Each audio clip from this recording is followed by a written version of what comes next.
السلام علیکم ورحمۃ اللہ وبرکاتہ۔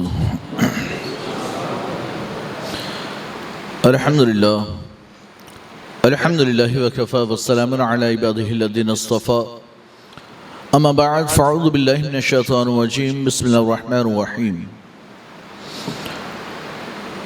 شہر رمضان الذی انزل فیہ القرآن، صدق اللہ العلی العظیم وبلغنا رسولہ النبی الکریم، ونحن على ذلك لمن الشاہدین والشاکرین والحمد للہ رب العالمین۔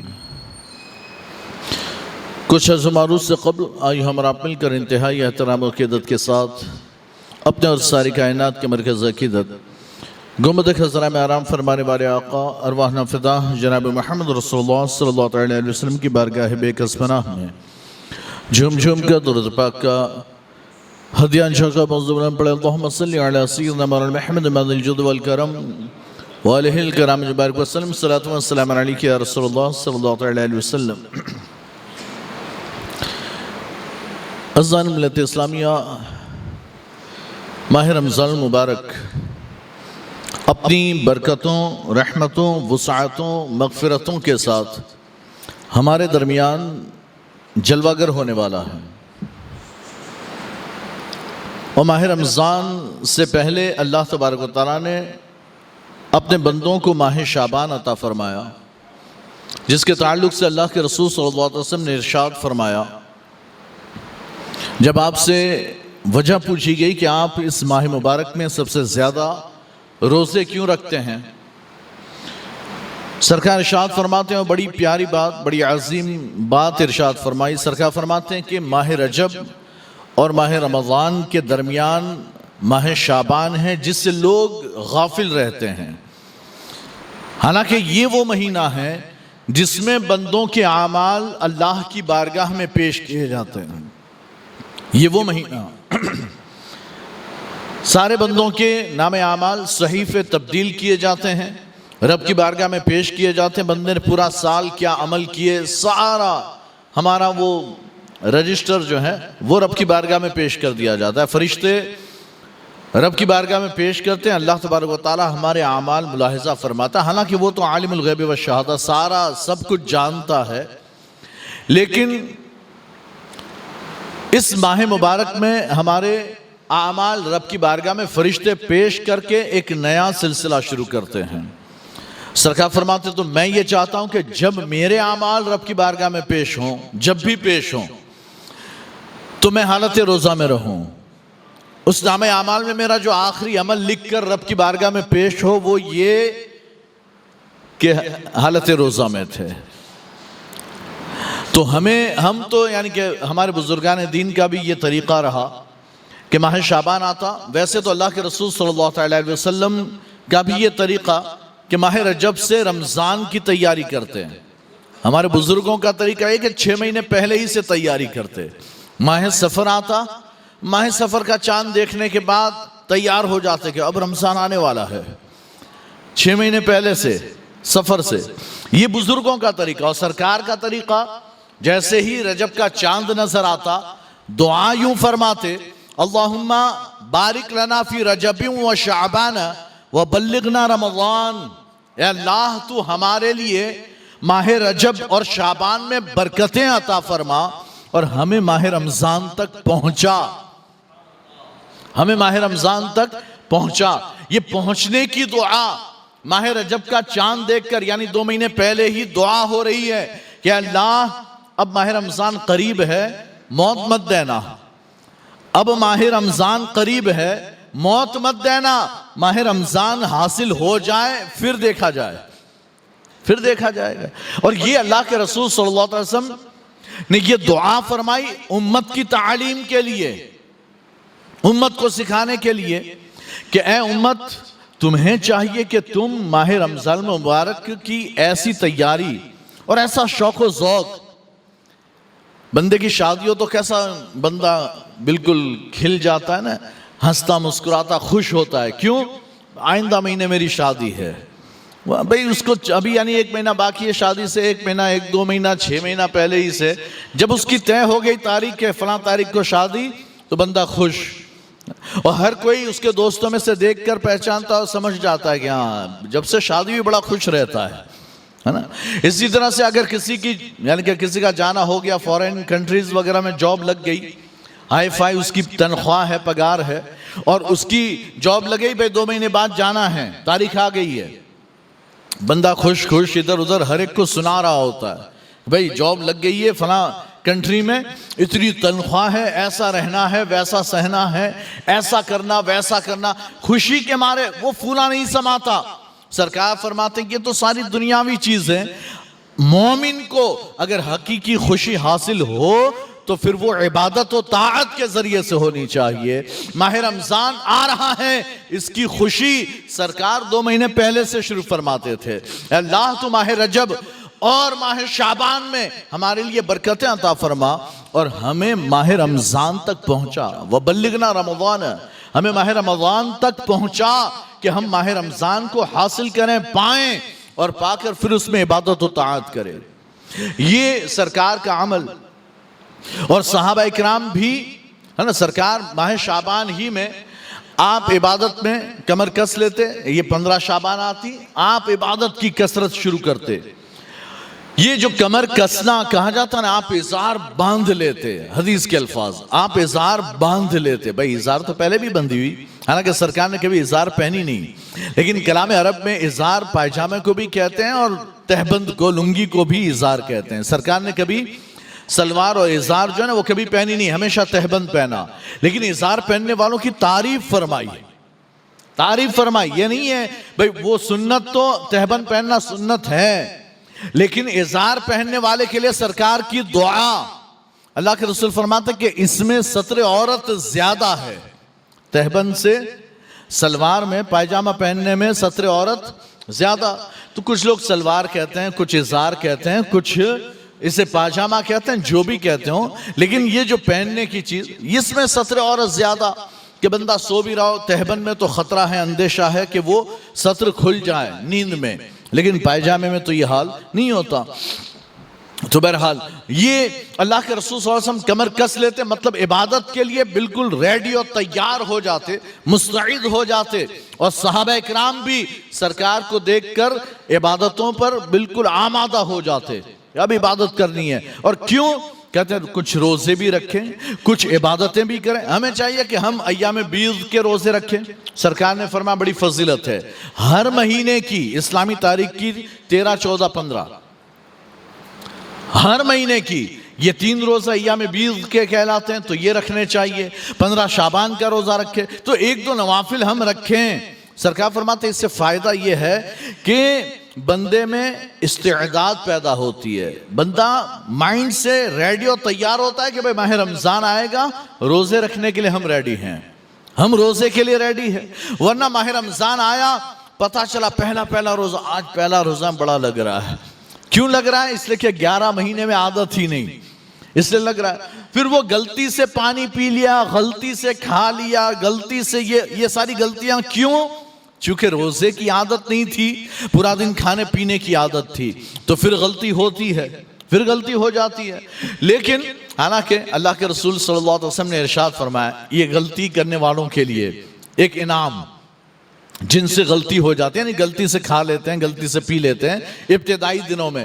سرکار فرماتے ہیں کہ جو روزے دار غلطی سے کھا پی لیتا ہے, یہ کھانا کھلانا یعنی کھانا پینا یہ اللہ کی طرف سے ہے, یہ اللہ کی طرف سے. اللہ نے اس کو کھلایا, اللہ نے اس کو پلایا, اس لیے کہ یاد رکھوانا, بھلوا دینا, یہ سب اللہ کے ہاتھ میں ہے, یہ سب اللہ کے ہاتھ میں.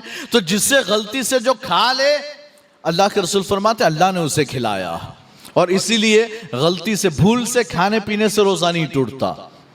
لیکن اچھا پھر یہ کہ اس میں 2 مسئلے ہیں. ایک تو یہ کہ ہم دیکھیں کہ بندہ غلطی سے کھا رہا ہے تو یاد دلا دیں, ارے تمہارا روزہ نہیں, تو اسے یاد آ جائے ہاں میرا روزہ ہے, تو کھانے سے رک جائے, کلی الی کر لے, صاف ہو جائے. الٹیاں کرنے کی ضرورت نہیں ہے, ہاں الٹی انگلی ڈال کر الٹی کرے گا تب تو روزہ ہی ٹوٹ جائے گا.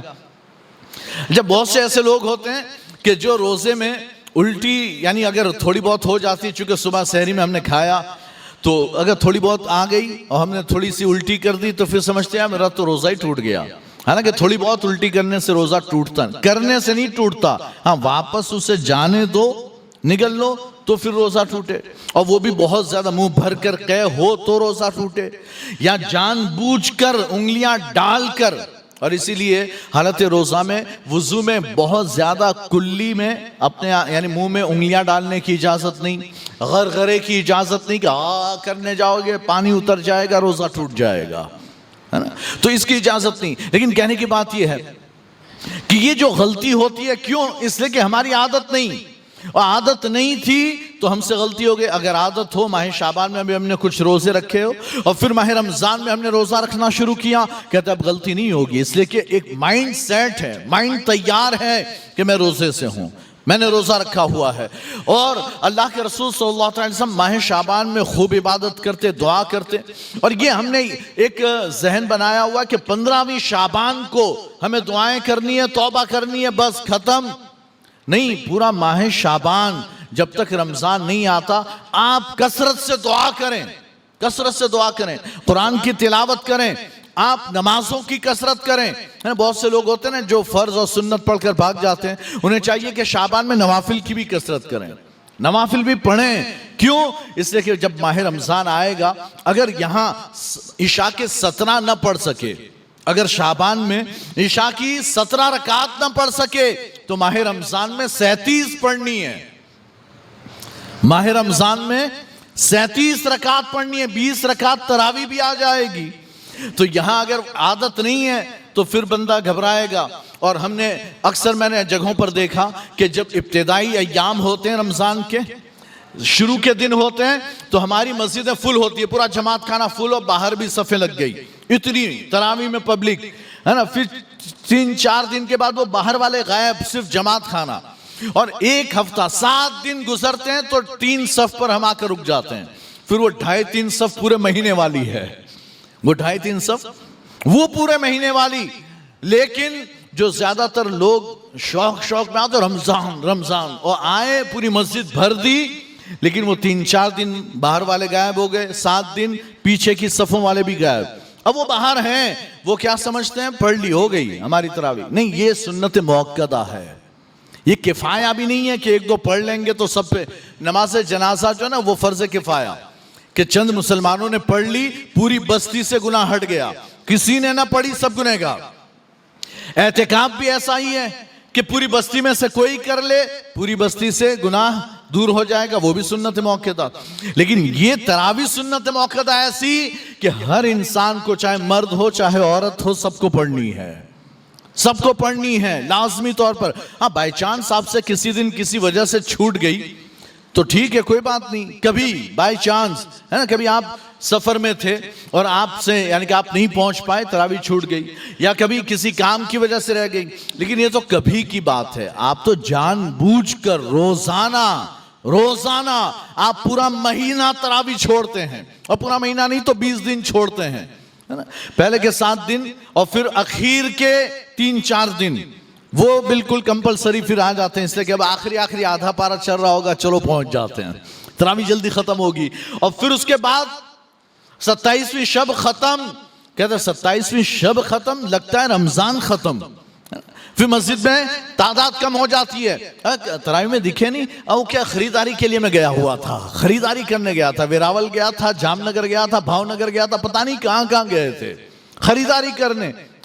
یہ ساری خریداریاں، آپ کو جتنی خریداری کرنی ہے ماہ شعبان ہے، آپ ابھی خریداری کر لیں، ماہ رمضان کی تیاری کر لیں. صحابہ اکرام تو ہم تو زکوٰۃ بھی ماہ رمضان میں حساب لگانے بیٹھتے ہیں. صحابہ تو ماہ شعبان میں زکوٰۃ کا حساب بھی کر لیتے، زکوٰۃ نکال کر دے دیتے تھے. اور ماہ شعبان میں زکوٰۃ نکالنا سب سے افضل عمل، رمضان سے افضل ہے شعبان میں زکوٰۃ نکالنا. آپ کو کیا لگتا ہے کہ زیادہ ثواب آپ ہی کماتے ہو؟ صحابہ کو شوق نہیں تھا زیادہ ثواب کمانے کا.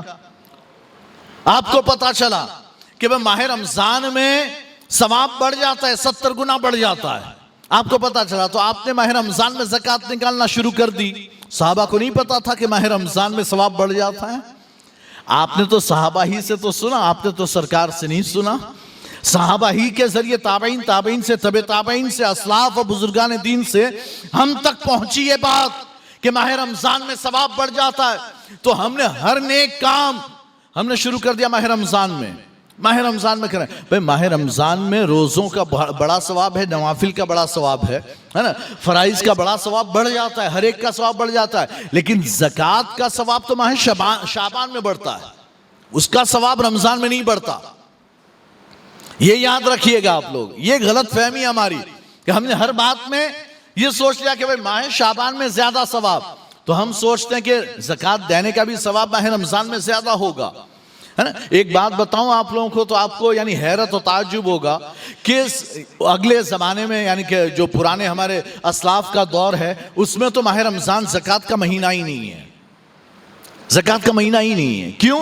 اس لیے کہ ہر ایک بندہ الگ الگ مہینوں میں صاحب نصاب بنتا ہے، اور زکوٰۃ نکالنی کب ہے؟ ایک سال ختم ہو تو، جب صاحب نصاب بنے اس پر ایک سال گزرا زکوٰۃ نکالنا واجب، اب نکالو زکوٰۃ۔ اب ایک بندہ مثال کے طور پر ایک بندہ ایک ربیع الاول کو صاحب نصاب بنا، ایک ربیع الاول کو ہے نا صاحب نصاب بنا، تو آئندہ سال جب پہلی ربیع الاول آئے گی اس پر زکوٰۃ دینا واجب کہ بھائی چل نکال، نہیں نکالے گا تو گنہگار ہوگا، نکال۔ تو وہ تو بندہ ایک ہی، تو پہلے کے لوگ تو اپنی تاریخیں یاد رکھتے تھے کہ میں صاحب نصاب بنا کب، پھر آئندہ سال وہ تاریخ آتی، وہ اس تاریخ میں اپنی زکوٰۃ نکالتے۔ صحابہ اکرام ماہ شعبان میں اپنا سارا حساب، بلکہ اعلان کیا جاتا مدینے کی گلیوں میں، اے لوگو اپنے کاروبار کا، تجارت کا، ہر ایک کا اپنے مال کا حساب کر لو، زکوٰۃ دینی ہے، زکوٰۃ نکالنی ہے۔ تو ہر کوئی حساب کرتا، اور اس زمانے میں یہ نہیں تھا کہ ہم اپنی من مرضی کا حساب کریں اور جس کو چاہیں جا کر دے دیں، یہ نہیں تھا۔ سارے زکوٰۃ اپنی نکالیں گے، عامل آئے گا، اسلامی حکومت اللہ کے رسول کی طرف سے عامل آئیں گے ہر گاؤں ہر شہر میں آ کر، ہاں بھائی تمہاری کتنا مال ہے؟ کہا اتنا مال ہے، ہاں تم پر اتنی زکوٰۃ ہے، چلو لاؤ زکوٰۃ۔ وہ سارا مال زکوٰۃ کا وصول کر کے حضور کی بارگاہ میں پہنچاتے، اور حضور کے پاس آتا، پھر حضور جو ضرورت مند ہو ان تک پہنچاتے تھے، پھر ضرورت مندوں کو حضور عطا فرماتے۔ اب ہمارے زمانے میں اسلامی حکومت نہیں تو ہم ایک جگہ جمع نہیں کرتے، لیکن بہرحال کم از کم اتنا تو ہو کہ ہم ماہ شعبان میں زکوٰۃ نکال لیں، شعبان میں نکالیں، ہے نا۔ تو اب صحابہ اکرام شعبان میں اس لیے زکوٰۃ نکال دیتے اور یہ اہتمام کرتے کہ ماہ رمضان میں یہ ٹینشن ہی نہیں کہ حساب کرنا ہے اور زکوٰۃ دینی ہے، کس کو دینی، کیا کرنا، ٹینشن نہیں، ماہ شعبان میں نکال دیا۔ جب سے آپ سوچیں، جب سے آپ لوگوں نے ماہ رمضان میں زکوٰۃ دینا شروع کیا، یہ جتنے وصول کرتے نا زکوٰۃ، چندہ کرنے والے مدرسوں کے یا مسجدوں کے یا جتنے بھی ہیں، حالانکہ مسجد میں زکوٰۃ دینا جائز نہیں، لیکن لوگ دے دیتے ہیں، پتہ نہیں کیوں، زکوٰۃ ادا نہیں ہوگی۔ تو یہ جتنے بھی یہ مسجد قبرستان وغیرہ میں زکوٰۃ ادا نہیں ہوتی آپ کی، آپ دو تو فالتو گئے، آپ کا بیکار ہے، واپس دینی پڑے گی۔ تو آپ یہ جنہوں نے غریبوں کو یا مدرسوں میں دینی ہیں، یہ مدرسے کے چندے والے یا جو غریب فقراء مساکین، وہ سب کے سب ماہ رمضان میں نکلتے ہیں وہ زکوٰۃ وصول کرنے، ہر ایک کے گھر گھر جاتے ہیں اور جا کر کہتے ہیں بھائی زکوٰۃ زکوٰۃ زکوٰۃ۔ تو ظاہر سی بات ہے وہ سفر کرے گا، وہ پوری گلی محلے گھومے گا تو روزہ کیسے رکھ پائے گا، روزہ کیسے رکھے گا، اسے مشقت، اسے تکلیف ہوتی ہے، روزے چھوڑ دیتے ہیں، اس لیے کہ آپ سے زکوٰۃ وصول کرنی ہے۔ آپ شعبان ہی میں زکوٰۃ نکالنے کا اصول بنا لیں تو یہ رمضان میں زکوٰۃ نکالنے کا کوئی جھنجھٹ ہی نہ ہو۔ تو صحابہ اس لیے نکالتے کہ رمضان میں تو صرف عبادت پر دھیان دینا ہے، ساری توجہ عبادت پر، روزہ رکھیں گے، قرآن کی تلاوت ہوگی، نمازوں کی کثرت ہوگی، اور کوئی ٹینشن نہ ہو، اور کوئی ٹینشن نہیں۔ لیکن ہم نے ایک نیا سسٹم نکالا، میں نے بتا دیا ہے، ثواب ماہ شعبان میں نکالنے کا سب سے زیادہ ہے، رمضان سے زیادہ ثواب ماہ شعبان میں زکوٰۃ نکالنے کا۔ آپ ماہ رمضان میں نکالتے ہیں، آپ جب نکالتے ہیں نکالیے، اس لیے کہ چونکہ آپ کو اپنی تاریخ نہیں پتا، جب تاریخ نہیں پتا کہ آپ صاحب نصاب کب بنے، تو ہمارے پاس ایک ہی آپشن بچتا ہے کہ رمضان، تو بھی رمضان میں بھی ایک تاریخ فکس کرنی پڑے گی۔ رمضان میں بھی یہ نہیں کہ پورا رمضان 1 سے 30 جتنا جب چاہو تب دیتے رہو، نہیں، آپ کو ایک تاریخ فکس کرنی پڑے گی۔ کیوں؟ اس لیے کہ آج اگر سونا مثال کے طور پر 2,40,000 کا اگر ہے، ہے نا. تو ہو سکتا ہے نا کہ کل 2:35 کا ہو جائے, پرسوں 2:45 کا ہو, تو اترسوں 2:30 کا ہو جائے, تو آپ کس حساب سے نکالیں گے؟ تو آپ کو تو ماہ رمضان میں بھی ایک تاریخ فکس کرنی پڑے گی کہ میں پہلی رمضان کو نکالوں گا, 5 رمضان کو نکالوں گا, 7 کو نکالوں گا, 15 کو نکالوں گا, یا 20 رمضان. کب نکالنی, جو تاریخ آپ متعین کرو اس تاریخ کو یاد رکھو. ہر سال اس تاریخ کو آپ کی زکوٰۃ کا وہ سارا مال اپنے مال سے الگ کر کے رکھو, تو گنہگار نہیں, تو گنہگار نہیں. لیکن اگر الگ نہ کیا, الگ رکھا نہیں اور لیٹ ہوتے گئے, آپ گنہگار ہوں گے. جتنی تاخیر ہوگی آپ گنہگار ہوں گے, ہے نا. ہم تو یہ سوچ رہے تھے بس صرف زکوٰۃ دینی ہے, نہیں, صرف دینی نہیں, وقت پر دینی ہے, وقت پر دینی ہے. تو آپ اس کا خیال کریں. ماہ شعبان ہیں, آپ اب بھی دعاؤں کی کثرت کریں. وہ صرف ماہ شعبان 15ویں شعبان ہی کو دعا نہیں, توبہ نہیں, پورا مہینہ جب تک رمضان آتا ہے آپ دعاؤں کی کثرت کریں. پتہ نہیں کس گھڑی میں آپ کی دعا رب کی بارگاہ میں قبول ہو. اللہ تعالی ہم سب کو ماہ رمضان المبارک میں زیادہ سے زیادہ عبادت, نوافل کی کثرت اور دعاؤں کی کثرت, قرآن پاک کی تلاوت کی کثرت کی توفیق عطا فرمائے. وآخر دعوانا الحمدللہ رب العالمین. السلام علیکم ورحمۃ اللہ وبرکاتہ.